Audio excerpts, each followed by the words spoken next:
مین national high وے قائدآباد برج کی حالت زار، کئی شہری اپنی گاڑیوں کا نقصان اٹھا چکے ہیں۔ ذمہ دار کون؟ کروڑوں روپے کی لاگت سے تعمیر ہونے والا قائدآباد پل شہریوں کے لیے خطرے کی علامت بن چکا ہے۔ مین قائدآباد چوک پہ قائم فلائی اوور کے جوائنٹس کھل گئے۔ لاک ڈاؤن کے دوران نشے کے عادی افراد جوائنٹس لوہے کی پلیٹ بھی چوری کر چکے ہیں۔ رات کی تاریکی میں فلائی اوور پر حادثات معمول بنتے جا رہے ہیں۔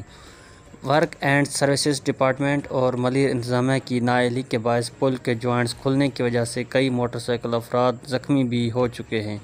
میڈیا پہ متعدد بار نشاندہی کے باوجود خونی جوائنٹس کی مرمت کا تاحال کام شروع نہ ہو سکا۔ عوامی حلقوں کا کہنا ہے کہ قائدآباد چوک پر قائم فلائی اوور کے خونی جوائنٹس کی وجہ سے کوئی قیمتی جان ضائع ہوئی تو تمام تر ذمہ داری متعلقہ اداروں پر عائد ہوگی۔ کیمرہ ٹیم کے ساتھ Saddam Hussein, one news, Karachi.